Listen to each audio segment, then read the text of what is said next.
Officially FIFA club world কাপে group stage totally complete এবং 50% দল এলিমিনেট হয়ে গেছে এবং 50% দল রাউন্ড অফ 16-এর জন্য কোয়ালিফাই করেছে, অর্থাৎ প্রত্যেক গ্রুপ থেকে 2টি করে টিম কোয়ালিফাই করেছে। এখন ছোট্ট পরিসরে একটা প্রেডিকশন হয়ে যাক কোন কোন টিম রাউন্ড অফ 8-এ কোয়ালিফাই করবে এবং কোন কোন টিম রাউন্ড অফ 16 থেকে এলিমিনেট হয়ে যাবে। প্রথমেই রয়েছে পালমেরাস ভার্সেস বোটাফোগো।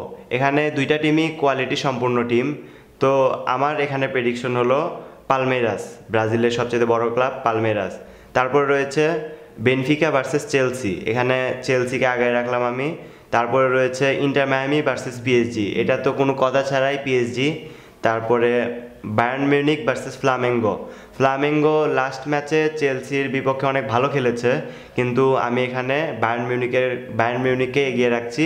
তারা এবার বুন্দেসলিগ চ্যাম্পিয়ন, তারা অনেক ফর্মে রয়েছে, ভালো ফর্মে রয়েছে। তারপরে রয়েছে ফ্লুমিনেন্স ভার্সেস ইন্টার মিলান, এখানে দুইটা টিমই অনেক ভালো, তবে ফ্লুমিনেন্সের তুলনায় ইন্টার মিলান একটু বেটার, তো আমি এখানে ফ্লুমিনেন্সের থেকে ইন্টার মিলানকে এগিয়ে রাখছি। তারপরে রয়েছে Al Hilal versus Manchester city. Al Hilal টিমটা অনেক ভালো কারেন্টলি, আল হিলাল রিয়াল মাদ্রিদের সঙ্গে ড্র করেছে, তো কিন্তু বর্তমান সময়ে ম্যানচেস্টার সিটি আল হিলালের চেয়ে অনেক ভালো টিম, রিয়াল মাদ্রিদের চেয়েও অনেক ভালো টিম কারেন্টলি। সো এখানে আমি অবশ্যই ম্যানচেস্টার সিটিকে এগিয়ে রাখবো, কিন্তু খেলাটা যদি টাইব্রেকারে গড়ায় তাহলে আল হিলাল কোনো কথা ছাড়া উইন হয়ে যাবে। তারপরে রয়েছে Juventus versus Real Madrid.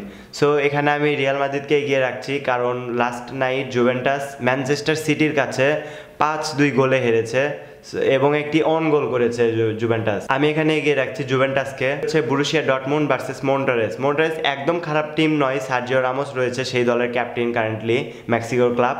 So তারপরেও এই সময় আমি বরুসিয়া ডর্টমুন্ডকে এগিয়ে রাখছি। সো গাইস, দেখা যাক আমার প্রেডিকশন কতটুকু মেলে, এবং আপনি আপনার প্রেডিকশন কমেন্ট করে জানাতে পারেন, এবং আপনি চাইলে এটিও কমেন্ট করতে পারেন কোন কোন প্রেডিকশন আমার ভুল হয়েছে।